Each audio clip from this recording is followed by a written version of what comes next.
یہ میرے پاس رہے گی، میری محبت یقیناً اسے متاثر کرے گی۔ اور یہی سوچ کر انہوں نے بار بار اس سے ملاقات کی، مگر وہ ٹس سے مس نہ ہوئی۔ ایک ہی رٹ تھی کہ نہیں جانا نہیں جانا، اور اس کی یہ ضد اسد ملک کو تیش دلا گئی۔ اسے اپنے چچا پر بے حد ترس آیا، بیچارے بیٹی سے بھکاریوں کی طرح اس کی محبت اور توجہ مانگ رہے تھے، اور وہ بدتمیزی کی انتہا کیے ہوئے تھی۔ اگلی پیشی پر اس نے چچا کو، جنہیں وہ بابا کہتا تھا کہ بچپن میں باپ کے انتقال کے بعد وہ ہی اس کے لیے بابا تھے، کورٹ جانے نہیں دیا۔ ان کی ایک ضروری میٹنگ بھی تھی، ملاقات تو بہرحال کرنا تھی، سو انہوں نے اسد کو، جس پر وہ بے حد اعتبار کرتے تھے، بھیج دیا۔ اس وقت تک انہیں یہ قطعی اندازہ نہ تھا کہ وہ کوئی خطرناک منصوبہ بنائے ہوئے ہے۔ پتہ تو اس وقت چلا جب اسد نے گھر سے اطلاع دی کہ وہ اور شازمہ گاؤں پہنچ چکے ہیں۔ جاوید ملک اتنے بڑے واقعے پر دھنگ رہ گئے، اسد کی جرأت پر حیرت زدہ اور پریشان۔ وہ کچھ دیر تو بول بھی نہ سکے۔ بابا، یہ کام یوں ہی ممکن تھا، آپ ساری عمر بھی اس لڑکی کو سمجھاتے رہیں گے مگر وہ نہیں سمجھے گی۔ شیلا آنٹی کا توڑ کرنے کے لیے ضروری تھا کہ یہ آپ کے پاس رہے۔ میں اسے لے آیا ہوں زبردستی، آپ کی اجازت کے بغیر، کیونکہ مجھے پتا تھا آپ کبھی اجازت نہیں دیں گے، مگر اب مجھ پر اعتبار کریں۔ اوہو اسد، یہ تم نے کیا کر دیا؟ میرے لیے بہت بڑی مشکل کھڑی کر دی تم نے۔ شیلا تو زمین و آسمان ایک کر دے گی۔ اور یہ سب بالکل اچھا نہیں کیا تم نے۔ خفگی سے وہ بول بھی نہ سکے۔ سوری بابا، میں آپ کو دکھی اور پریشان نہیں دیکھ سکتا۔ ہاں، اب تو تم نے مجھے بہت آرام پہنچایا ہے۔ میں جس پوسٹ پر ہوں تم سوچ بھی نہیں سکتے ہو میرے لیے کتنا بڑا عذاب بن جائے گا۔ تم اسے فوراً واپس چھوڑ آؤ، ابھی بھی زیادہ وقت گزر گیا بابا، اب واپسی کی بات چھوڑیں، آپ پر آنچ نہیں آئے گی، آپ بالکل پریشان نہ ہوں، بس خاموشی سے جاب کریں، یہاں میں سب سنبھال لوں گا، ان کے فرشتوں کو بھی خبر نہیں ہوگی۔ کیا بچوں جیسی باتیں کرتے ہو؟ یہ کوئی مذاق ہے؟ میری پوزیشن کو سمجھ نہیں رہے ہو؟ تم نے بہت برا کیا۔ وہ سخت غصے میں تھے۔ جو ہونا تھا ہو چکا، میں پیچھے ہٹنے والوں میں سے نہیں ہوں، آپ جانتے ہیں، آپ فکر نہ کریں۔ اس نے کہتے ہی فون بند کر دیا اور جاوید ملک ہیلو ہیلو کرتے ہی رہ گئے۔ شیلا بیگم اتنی آسانی سے ہار ماننے والی نہ تھیں۔ انہوں نے زمین آسمان ایک کر دیا۔ سب سے پہلا شک ان پر ہی کیا گیا اور انہیں ان کے اونچے عہدے کی وجہ سے اگرچہ روایتی تفتیش کا سامنا تو نہیں کرنا پڑا، لیکن دوسرے تمام شواہد ان کے حق میں تھے۔ اغوا والے روز وہ گورنمنٹ کی اہم میٹنگ میں موجود تھے، متواتر ڈیوٹی پر موجود تھے، شہر سے باہر بھی نہیں گئے، نہ کسی سے ملے۔ اس کے باوجود شیلا کو یقین تھا کہ وہی شازمہ کی گمشدگی کے ذمہ دار ہیں۔ تم مجھ سے اسے چھین نہیں سکتے ہو جاوید علی، وہ میری بیٹی ہے، میں نے 20 سال تک اسے پالا ہے۔ نفرت ہے اسے تم سے اور تمہارے خاندان سے، وہ کبھی بھی تم سے محبت نہیں کرے گی، تمہارے ساتھ رہنا ناممکن ہے اس کا۔ جاوید علی نے بے حد تحمل سے اس کی چیخو پکار سنی۔ وہ شیلا جن سے محبت کی شادی کی، جسے پا کر خود کو خوش قسمت سمجھتے تھے، آج ان سے اس قدر نفرت اور حقارت سے مخاطب تھیں۔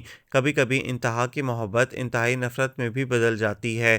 اس کے پاس کہنے کو بہت کچھ تھا مگر کہہ نہ سکے، بس خاموشی سے انہیں دیکھا اور بولے، وہ میری بیٹی بھی ہے شیلا، 20 سال میں نے اس کا شدت سے انتظار کیا ہے، اور جہاں تک اسے اغوا کرنے کا تعلق ہے تو یہ کام میرے لیے پہلے بھی مشکل نہیں تھا۔ انہوں نے بے حد تحمل سے کہا، دیکھ لینا جاوید، میری بیٹی کو اگر ذرا بھی گزند پہنچا تو میں تمہارے اتنے چرکے لگاؤں گی کہ تم کبھی نہ بھلا سکو گے۔ تم نے آج تک جو زخم دیے ہیں انہیں بھی نہیں بھلا سکا ہوں، آئندہ بھی تم سے کسی سکھ یا خوشی کی توقع نہیں ہے۔ جاوید علی کا لہجہ اور جلا گیا، وہ نہایت غصے میں دھمکیاں دیتی ہوئی گئیں۔ اگرچہ جاوید علی اس بات سے مطمئن تھے کہ انہیں یا ان کی پوزیشن کو نقصان نہیں پہنچ سکتا، مگر اس کے باوجود اسد کا اتنا بڑا فیصلہ ان کی مرضی کے بغیر انہیں بے حد پریشان کر گیا تھا۔ وہ اپنی لاڈلی بیٹی سے ملنا چاہتے تھے۔ اس صورتحال سے اس کی نفرت اور بھی بڑھ گئی ہوگی، کم از کم اپنی پوزیشن تو کلیئر کر دیتے، مگر فی الحال گھر جانا ممکن نہ تھا۔ لاکھ مطمئن کیا تھا مگر اچھی طرح جانتے تھے کہ شیلا بیگم ان کی ایک ایک حرکت کو نظر میں رکھے ہوئے ہیں، اور خاص طور سے شہر سے باہر اپنے گاؤں جانے پر ان کا تعاقب ضرور کیا جائے گا۔ اسد سے وہ شدید ناراض تھے، اس سے بات بھی نہیں کی، اگرچہ اسے تحفظ فراہم کیا تھا کہ معاملہ بے حد نازک تھا، بیٹی اور بھتیجا دونوں انوالو ہو گئے، اور بظاہر وہ اسد سے ناراضگی کے اظہار میں اس سے رابطہ منقطع کیے ہوئے تھے۔ شازمہ کے بارے میں حویلی کے ملازموں سے پتہ چل جاتا تھا اور سب اچھا ہی کی رپورٹ مل رہی تھی۔ اب پتہ نہیں اسد نے انہیں یہ ہدایات دی تھیں یا واقعی وہ مطمئن تھی۔ وہ جلد از جلد اس سے ملنا چاہتے تھے۔ 1 ماہ ہو رہا تھا اور شیلا بیگم نہایت تندہی سے اس کی تلاش میں سرگرداں تھیں۔ وہ تو حویلی اور گاؤں میں بھی خفیہ طریقے سے پتہ کروا چکی تھی مگر ناکامی ہوئی تھی۔ اسد نے نہایت سختی سے تمام ملازمین کو ہدایت دے رکھی تھی کہ اس کے بارے میں کسی کو نہیں بتانا اور نہ ہی اس حویلی سے باہر جانے کی اجازت تھی، حتیٰ کہ ماسی کے گھر میں بھی سوائے حسن کے کسی کو علم نہیں تھا اور اسی احتیاط کا نتیجہ تھا کہ وہ اب تک راز ہی تھی۔ ارے! اسد نے حیرت سے ٹھٹک کر اسے دیکھا۔ وہ اس قدر خوبصورت لگ رہی تھی اس سوٹ میں کہ اس کی نظریں جم کر رہ گئیں۔ واہ! بہت خوب، بہت اچھی لگ رہی ہو تم اس سوٹ میں، ایسے ہی کپڑے پہنا کرو۔ اس نے مسکرا کر تعریف کی اور شازمہ نے بمشکل خود کو کچھ بھی کہنے سے باز رکھا۔ بشیرہ نے یہ بھی نصیحت کی تھی کہ اس کے سامنے کچھ نہیں بولنا، بس چپ چاپ سن لینا، جو بھی کہے۔ اسد نے حیرت سے اس کی خاموشی اور بے رخی کو پرکھا۔ آؤ بیٹھو، اس کے لہجے میں خاصی نرمی تھی۔ وہ چپ چاپ اس کے قریب کین کی چیئر پر بیٹھ گئی۔ تم باہر بھی نکلا کرو، گھوما پھرا کرو، یہ حویلی بہت بڑی ہے۔ وہ اب بھی خاموش تھی۔ بے اختیار مسکرایا۔ ناراضگی؟ اوکے، میں شام تک آ جاؤں گا، زیادہ پریشان مت ہوا کرو، سب ٹھیک ہو جائے گا۔ کتنی اپنائیت اور خلوص سے کہہ رہا تھا وہ، جیسے مدتوں سے واقف ہو۔ شازمہ نے بمشکل اپنا غصہ ضبط کیا، ورنہ دل چاہ رہا تھا ابھی اس کی ساری خوش فہمیوں کو جھٹلا دے۔ واہ یار حسن، اتنا کامیاب گر بتایا۔ واقعی ذرا سی نرمی اور محبت سے ہی اس کی کایا پلٹ ہو گئی۔ اس کا مطلب ہے آئندہ اور اچھے حالات کی امید ہے۔ اسد اپنی کامیابی پر خوش تھا، جبکہ دوسری طرف وہ سوچ رہی تھی کہ بشیرہ کی بات کم از کم اس حد تک تو ٹھیک ہے کہ خاموشی سے اگلے بندے کو مات دو۔ آج میں نہیں بولی تو کتنا خوش تھا، اور میرا خیال بھی کر رہا تھا آئندہ بھی اسے اس دھوکے میں رکھ کر میں اپنا کام نکلوا لوں گی۔ بی بی جی، آپ کے لیے کچھ لاؤں کھانے کو؟ بشیرہ نے کہا تو وہ چونک کر اسے دیکھنے لگی۔ اچانک ایک خیال ذہن میں کوندا۔ سنو بشیرہ، آج اسد زمینوں سے شام کو واپس آئے گا۔ جی بیوی، چھوٹے ملک جی تو شام ویلے ہی آئیں گے۔ تو تم میرا ایک کام کرو گی؟ جی کروں گی، آپ حکم دیں۔ اس نے چند لمحے سوچا۔ میں تمہیں ایک خط دیتی ہوں، لکھ کر تم یہ خط ڈاک خانے میں لے جاؤ گی۔ خط کس کا جی؟ وہ کچھ گھبرائی سی لگی اسے۔ میرا جی، میں اپنی ماما کو لکھوں گی، تم بس ڈاک میں ڈال دینا۔ اچھا جی، دے دینا۔ اس نے کافی دیر بعد جواب دیا تھا، جیسے کچھ تامل ہو۔ لو یہ رکھ لو۔ اس نے 100 روپے نکال کر اسے تھمانا چاہے۔ نہ بی بی، یہ روپے نہ، میں نہیں لیتی، میں کام کر دوں گی آپ کا، آپ کی غلام ہوں، آپ کا کھاتی ہوں، مگر یہ نہیں لوں گی۔ اوہ بھائی رکھ لو، میں اپنی خوشی سے دے رہی ہوں، اور یہ صرف میرے اور تمہارے درمیان ہے، کسی کو پتہ نہیں چلے گا۔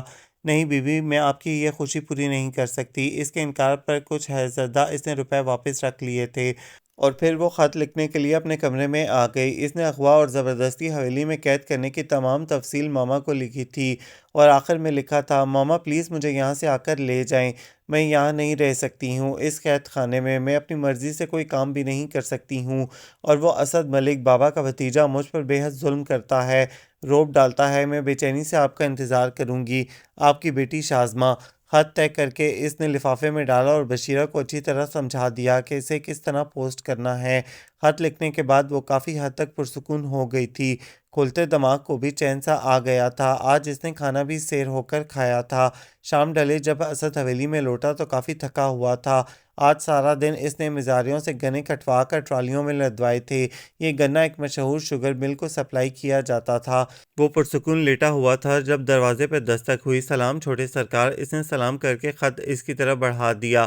یہ خط دینا تھا آپ کو، یہ بی بی نے مجھے دیا تھا کہ ڈاک میں ڈال دوں، پر آپ کو معلوم ہے کہ ہم آپ کے ملازم ہیں اور آپ کی اجازت کے بغیر کوئی کام کرنا گناہ سمجھتے ہیں۔ اس نے سیدھا ہو کر بغور اسے دیکھا، پھر خط لے لیا۔ شازمہ نے شیلا بیگم کے نام خط لکھا تھا۔ ٹھیک ہے بشیرہ، تم جاؤ، اور ہاں سنو، یہ میرے پاس ہے، اس کی اطلاع اسے نہ دو۔ بہتر صاحب جی۔ وہ باہر نکل گئی تو اسد نے پرسوچ انداز میں خط کو کچھ دیر دیکھا، پھر چاقو کی نوک سے ذرا سا کاٹ کر کھول لیا۔ جوں خط پڑھ رہا تھا تاثرات بدلتے جا رہے تھے۔ ہاں، اس نے طویل سانس لیا۔ تو یہ قصہ ہے؟ اسے اس کی چالاکی پر حیرت ہوئی۔ بہت بہادر تھی وہ، اور صبح والی خوش فہمی جس نے اس کا دن بھر موڈ خوشگوار رکھا تھا، اور وہ بہت کچھ سوچے ہوئے تھا کیا کرنا چاہیے۔ اس نے کچھ دیر سوچا اور پھر یکدم جوش سے کھڑا ہو گیا۔ یہی کرنا ہوگا، یہی۔ وہ یکدم بہت مطمئن ہو گیا تھا۔ وہ جاوید ملک کے نمبر ڈائل کرنے لگا۔ بابا اس سے ناراض تھے، بات نہیں کرتے تھے، مگر ایک تسلی بہرحال تھی کہ وہ گھر سے باخبر تھے، بھلے اس سے نہ صحیح ملازموں سے ہی پوچھتے تھے، مگر رابطہ تھا، اور شازمہ تو ان سے بات کرنا قطعی پسند نہیں کرتی تھی۔ جتنی دفعہ بھی انہوں نے بات کرنا چاہی، صاف جواب کہلوا دیا، جس سے ان کی بے چینی اور بے قراری اور بڑھ گئی تھی۔ وہ آنا چاہتے تھے، مگر غیر ملکی سفیر کا دورہ تھا، اس لیے بے حد مصروفیت تھی۔ دوسرے شیلا اب تک ان پر نظر رکھے ہوئے تھی، پتہ نہیں اس کا خیال اتنا پختہ کیوں تھا۔ بابا پلیز فون بند نہیں کرنا، مجھ سے بات تو کریں ایک بار پلیز۔ فون پر اسد کی آواز سنتے ہی انہوں نے خفگی سے فون بند کرنا چاہا تو وہ فوراً چلایا، پلیز بابا فون بند نہ کیجیے گا، میری بات سنیے۔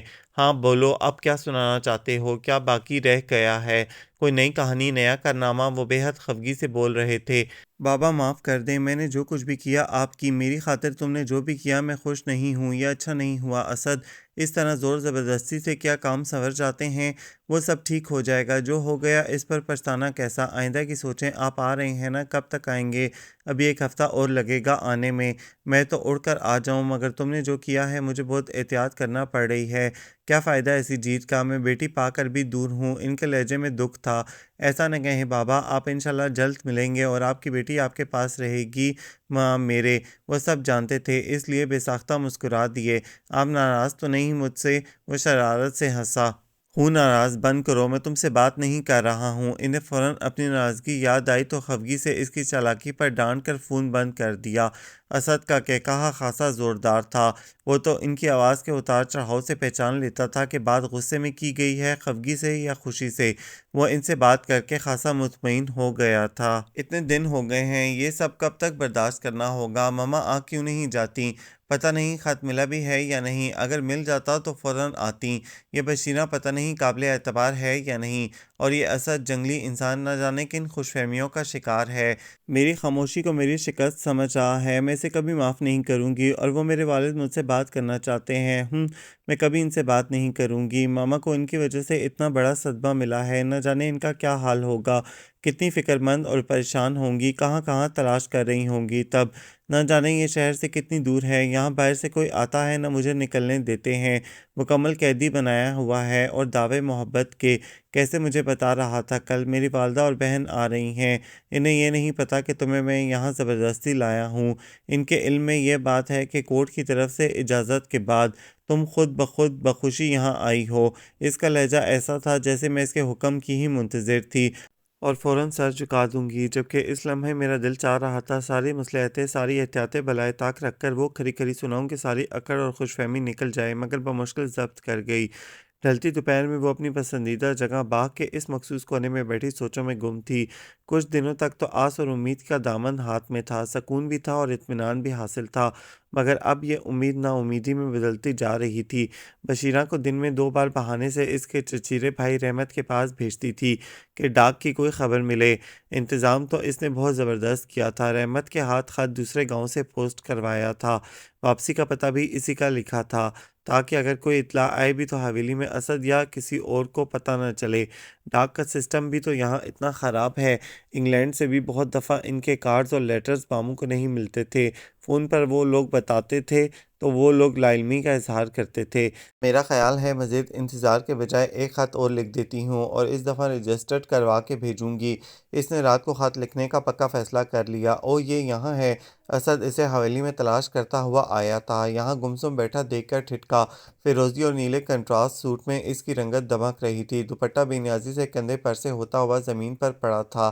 دل نے بے اختیار اس کی خوبصورتی کا اعتراف کیا۔ ہیلو ڈیئر کزن، کیا سوچا جا رہا ہے؟ اس کا لہجہ خاصا شگفتہ تھا۔ شازمہ نے حیرت سے اسے دیکھا، پھر کچھ بولے بغیر رخ موڑ لیا۔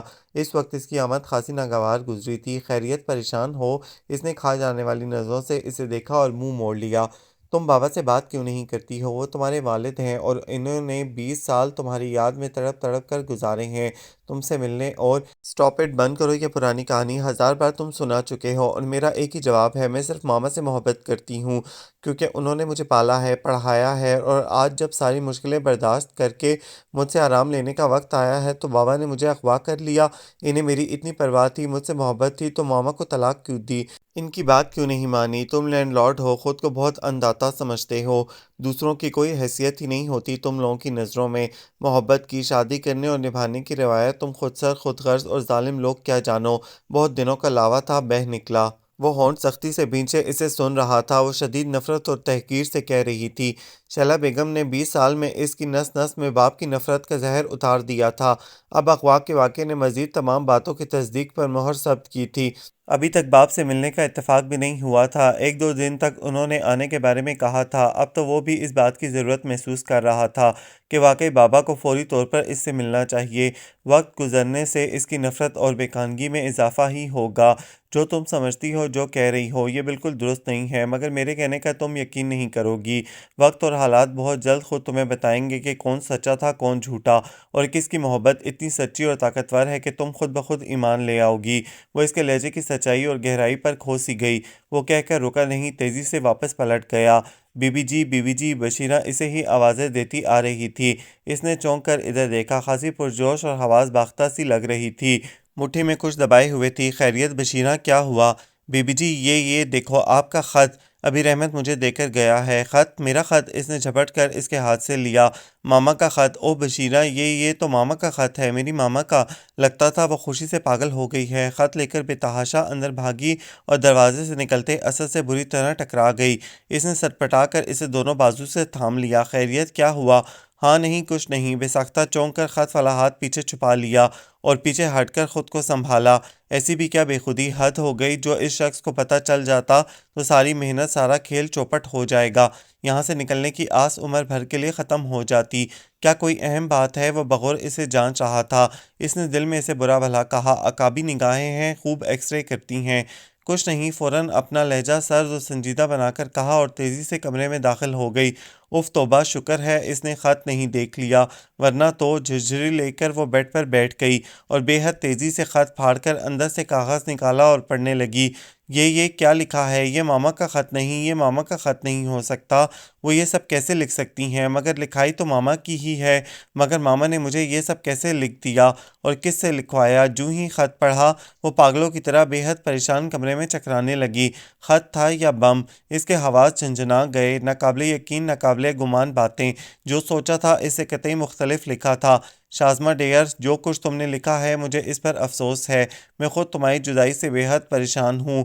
مگر بیٹا، یہ اٹل حقیقت ہے کہ جاوید علی تمہارا باپ ہے اور کورٹ کی طرف سے اس کو تم سے ملنے کا حق حاصل ہے۔ اب وہ اغوا کرنے کے باوجود عدالت میں پرمیشن لیٹر دکھا کر بچ جائے گا اور میں کچھ بھی نہیں کر سکتی۔ ویسے شازمہ، وہ تمہارا باپ ہے اور لاکھوں کروڑوں کی جائیداد کی تم اکیلی وارث ہو۔ اگر تم ذرا عقل سے کام لو، تھوڑی سی محبت کا ڈرامہ رچا کر ساری جائیداد اپنے نام کروا لو، اس کے بعد میں تمہیں ایک منٹ بھی یہاں رہنے نہیں دوں گی۔ تمہارے نانا ابا کی جائیداد تقسیم ہو گئی ہے اور اب ہم پہلے کی طرح انگلینڈ میں عیش نہیں کر سکیں گے۔ تم اپنا حق کیوں چھوڑو؟ اس کے لاڈلے بھتیجے کے لیے تو ساری جائیداد نہیں، میری جان، آئندہ زندگی اور مستقبل کی بہتری کے لیے چند دن اور یہاں گزار لو۔ جاوید ملک کو اپنی محبت اور فرمانبرداری کا یقین دلاؤ۔ میں نے اسے خوب دھمکایا ہوا ہے، کم از کم وہ تم پر یا مجھ پر کسی قسم کا کوئی شک نہیں کر سکتا۔ جدائی کا مجھے بھی بہت غم ہے اور تمہاری تکلیف کا احساس بھی، مگر چند روز کی تکلیف کے بعد عمر بھر کا عیش بھی تو ملے گا نا۔ سمجھ سے کام لو، میری باتوں پر غور کرنا اور مجھے خط کے ذریعے تمام باتوں سے آگاہ کرتی رہنا۔ نہیں ماما، آپ ایسی بھی ہو سکتی ہیں، اتنی لالچی بیٹی کو اس جہنم میں دھکیل کر جنت کی آس، او میرے خدا۔ اس نے دکھتے سر کو دونوں ہاتھوں میں تھام لیا۔ ایک ہیجان برپا تھا، پورے جسم میں اذیت کی لہریں بھنور بنا رہی تھیں۔ بار بار پڑھا، ہر بار بے یقینی سے دل چیخ اٹھتا کہ یہ ماما کے خیالات نہیں۔ اس نے فوراً دوسرا خط لکھا، تفصیل سے اپنے خدشات اور غم و فکر کا ذکر کیا اور دوبارہ یہاں سے جلد از جلد نکلنے کی خواہش کا اظہار بھی کیا۔ یہ خط اس نے اگلی صبح بشیرہ کو بے حد احتیاط اور تاکید سے دیا اور کہا کہ اسے رجسٹری کروا کر بھیجے۔ ماما کے متعلق اتنا تو وہ بھی جانتی تھی کہ وہ کچھ لالچی واقعہ ہوئی تھی اور یہاں آنے کا مقصد نانا جان کی وفات کے بعد جائیداد میں سے اپنا حصہ وصول کرنا تھا، مگر ان کی لالچی فطرت اپنی بیٹی کی محبت کو پس پش ڈال دے گی، یہ ایک شوق تھا، ایک گہرا دکھ جس نے حقیقتاً اسے بہت صدمہ دیا تھا۔ ماما کے سہارے ہی تو اب تک یہ سب برداشت کیا تھا، اب ماما نے جو کچھ لکھا تھا حواس مفلوج کرنے کو کافی تھا۔ اسد کئی دنوں سے اس کی خاموشی اور اداسی کو محسوس کر رہا تھا، پوچھا تو ٹال دیا، لہجے میں تنتنا تھا نہ ناراضگی، بس ایک دکھ، ایک اداسی کی لہر سی اس کی آنکھوں میں اتری ہوئی تھی اور وجہ وہ کچھ سمجھ رہا تھا۔ بشیرہ کو اس کی ماما کا خط اسی نے دیا تھا، مگر اس میں جو کچھ لکھا تھا وہ حقیقتاً خوشگوار نہیں تھا اور اس کا تجسس بھی جلد حل ہو گیا۔ بشیرہ نے اس کا لکھا خط حسب معمول اسے دکھایا تھا اور اس میں وہ سب باتیں اور جواب موجود تھے جن کی وجہ سے وہ افسردہ، غمگین اور پریشان تھی۔ او خدا، ایک ماں کا ایسا روپ بھی ہو سکتا ہے؟ اسد حقیقتاً کپکپا گیا۔ اس نے تو ماں کا ایک ہی روپ دیکھا تھا کہ وہ ذرا بھی پریشان ہوتا یا دکھ تکلیف میں ہوتا تو ماں جی رات رات بھر جاگ کر گزارتی تھیں، اس کی تکلیف کو خود زیادہ محسوس کرتی تھیں، اس کی پریشانی پر راتوں کو جاگ کر وظیفے پڑھتی تھیں۔ اور یہ ماں کیسی نکلی؟ بیٹی نے مدد کو پکارا تھا اور وہ اپنی بیٹی کو دولت کے حصول کے لیے استعمال کر رہی تھی۔ اسے یکدم ہی شازمہ پر ڈھیروں پیار آیا، اس سے بے حد ہمدردی محسوس ہوئی۔ کتنی پریشان، کتنی افسردہ تھی وہ، اپنی زیادتیاں یاد آئیں اور اس نے عہد کر لیا کہ آئندہ اسے بالکل تنگ نہیں کرے گا۔ ویسے بھی کل جاوید ملک آ رہے تھے اور ان کے سامنے اسے تنگ کرنے یا سختی کا سوال ہی پیدا نہیں ہوتا تھا۔ بی بی جی بڑے سرکار آئے ہیں، آپ کو ملنے آ رہے ہیں۔ بشیرہ نے اچانک آ کر اطلاع دی تو وہ چند لمحوں تک بے حد خاموشی سے اسے تکے گئی، جیسے سمجھ میں نہ آیا ہو کہ کیا کہا ہے۔ بی بی جی آپ کے ابو آئے ہیں، آپ کے سگے باپ۔ اس نے اسے جگانا چاہا تھا مگر وہ ہنوز ٹھوس بنی کھڑی تھی۔ اسی وقت دروازے سے جاوید ملک داخل ہوئے، ان کے پیچھے اسد تھا۔ میری بچی، میری جان، کیسی ہو تم؟ انہوں نے اسے سینے سے لگا لیا۔ ٹھیک ہوں، بے حد سرد انداز میں کہہ کر وہ پیچھے ہٹ گئی اور چند قدم دور جا کھڑی ہوئی۔ اس کی سرد مہری کو انہوں نے محسوس کیا۔ سوری بیٹا جان، آپ کی ناراضگی میں جانتا ہوں، مگر یہ سب جو ہوا میں اس پر شرمندہ ہوں اور آپ کی مرضی کے خلاف یہاں زبردستی رکھنے پر بھی معافی چاہتا ہوں۔ 20 سال تک میں نے بیٹا جانی آپ کے لیے رات کے پچھلے پہر اٹھ کر خدا سے دعا مانگی ہے کہ آپ مجھے ایک بار پیار سے بابا کہہ کر بلائیں، میرے قریب رہیں، مگر شاید قبولیت کا وہ لمحہ میرے نصیب میں نہیں ہے۔ میں بھول گیا تھا کہ محبت کی جگہ نفرت کی طاقت زیادہ ہو تو بہت سے لہو کے رشتے بھی اجنبی ہو جاتے ہیں۔ وہ بولتے بولتے چند لمحوں کو رکے۔ اسد، انہیں عزت و احترام کے ساتھ ان کے گھر چھوڑاؤ۔ انہوں نے مڑ کر اسد سے کہا تو وہ حیرت زدہ انہیں دیکھنے لگا۔ یہ کیا کہہ رہے ہیں آپ بابا؟ میں ابھی… انہوں نے اس کی بات کاٹی۔ پلیز اسد، یہ میرا حکم ہے، یہ زور زبردستی کے معاملے نہیں بیٹا۔ بعض اوقات قسمت میں وہ محبتیں ہوتی ہی نہیں ہیں جن کے لیے ہم عمر بھر ترستے اور تڑپتے ہیں۔ کتنا یاس بھرا افسردہ لہجہ تھا۔ بے حد تھکے ہوئے نڈھال جاوید ملک کو دیکھ کر اسد کا دل ٹکڑے ٹکڑے ہونے لگا۔ ان کے چہرے پر صدیوں کی مسافت اور منزل کے قریب پہنچ کر بھی نامراد رہنے کے تاثرات اتنے واضح تھے کہ شازمہ کو اپنا دل پگھلتا ہوا محسوس ہوا۔ وہ باپ تھا، اپنا سگا باپ، جس کی خوشبو، اس کی محبت کی طاقت، اس کی سرد مہری بیگانگی اور نفرت کی جھوٹی دیوار کو مسمار کر رہی تھی۔ اس کا دل ان کی طرف راغب ہو رہا تھا۔ خاموش کھڑی، لب کاٹتی، وہ ششپنج میں مبتلا تھی۔ جب جاوید ملک نے بھرپور نگاہ اس پر ڈال کر واپسی کو قدم بڑھائے، دہلیز پر چند لمحوں کو ان کے پاؤں رکے اور پھر وہ تمام ہمت بروئے کار لا کر باہر نکل گئے۔ اس لمحے شازمہ کا دل بری طرح کانپا۔ بے اختیار وہ انہیں روکنا چاہتی تھی۔ اسد نے بے حد سنجیدگی سے اسے دیکھا۔ آپ تیار ہو جائیں، میں گاڑی نکالتا ہوں۔ وہ واپس مڑا۔ سنیں، میں ابھی یہاں ہی رہوں گی۔ اس کی بات پر وہ کرنٹ کھا کر مڑا، چند لمحے اس کے چہرے کو جانچا اور پھر باہر نکل گیا۔ اسد کو اس کے انکار سے بے حد شوق لگا تھا۔ وہ تو سمجھا تھا کہ اس کے بابا اسے یہاں رہنے پر مجبور کریں گے بھی تو وہ نہیں رہے گی، مگر اس نے تو نہ صرف یہاں رہنے پر حامی بھری تھی بلکہ اپنی ماما کے منصوبے پر عمل پیرا ہونے کا آغاز بھی کر دیا تھا۔ وہ بری طرح الجھ گیا تھا۔ اس کے بارے میں اگر وہ سب نہ پڑھ لیتا تو شاید اس کا فیصلہ بے حد خوشی دیتا۔ ابھی تو اس کا یہاں رہنا ایک منصوبے کا حصہ تھا۔ وہ نہیں جا رہی بابا۔ اس نے جب جاوید ملک کو بتایا تو وہ حیرت اور مسرت سے اسے دیکھنے لگے۔ سچ سچ اسد، کیا میری محبت رنگ لے آئی ہے؟ سچ سچ اسد؟ خوشی سے کپ کپاتا ہوا لہجہ اور ایک دم ملنے والی خوشخبری نے انہیں کتنا بدل دیا تھا۔ اسد نے پہلی بار انہیں اس روپ میں دیکھا تھا۔ کتنے بھولے ہیں بابا، محبت کی طاقت یہ محبت کی طاقت نہیں، دولت کی طاقت ہے۔ وہ کہہ تو نہ سکا، البتہ سوچا ضرور۔ بابا کی خوشی دیدنی تھی، وہ تو جیسے ہواؤں میں اڑ رہے تھے، شازمہ کو سامنے بٹھا کر گھنٹوں باتیں کرتے رہتے تھے۔ بابا، آپ نے ماما کو کیوں چھوڑا؟ کئی دنوں کا سوال لبوں پر آ گیا۔ اب وہ کافی بے تکلفی سے ان سے سوال کر لیا کرتی تھی۔ بابا چند لمحے غور سے اسے دیکھتے رہے، سوچ میں ڈوبے ہوئے۔ میں نے تمہاری ماں کو نہیں چھوڑا، اس نے خود خلا طلب کی تھی۔ تو وجہ کیا تھی؟ وجہ کوئی خاص نہیں، بس جو عورتیں شادی کے بعد سسرال کو سمجھنے اور وہاں رہنے کے بجائے میکے پر نازاں ہوں اور میکے کا غرور سر پر سوار ہو تو ان کی ایڈجسٹمنٹ مشکل ہو جاتی ہے۔ اس نے مجھے دولت کی تجوری سمجھ کر شادی کی اور پھر اس تجوری کو اپنے گھر رکھ کر خرچ کرنا چاہا، اور یہاں ہی اس کا میرا اختلاف ہوا۔ آپ نے ماما کو پائی پائی کا محتاج کر دیا تھا، انہیں تنگی میں رکھتے تھے، اتنی دولت ہونے کے باوجود انہیں روپے پیسے سے تنگ رکھا۔ غلط، بالکل غلط، خدا گواہ ہے میں نے کبھی اسے روپے پیسے کی تنگی نہیں دی۔ اسے ہر ماہ ایک معقول رقم ملتی تھی۔ اس کے علاوہ اس کے بینک میں 20 لاکھ روپے جو منہ دکھائی پر میں نے اسے دیا تھا جمع تھا۔ ہاں، صرف ایک کمی تھی کہ اس نے بہت جلد اپنی لالچی فطرت سے مجبور ہو کر مجھے تنگ کرنا شروع کر دیا تھا کہ میں جائیداد میں اس کا الگ حصہ اس کے نام کر دوں، جو میں نے نہیں کیا اور نتیجہ سامنے ہے۔ تو کیوں نہیں دیا ماما کو جائیداد میں سے حصہ؟ کیا وہ حقدار نہ تھیں؟ جاوید ملک نے حیرت سے بیٹی کو دیکھا۔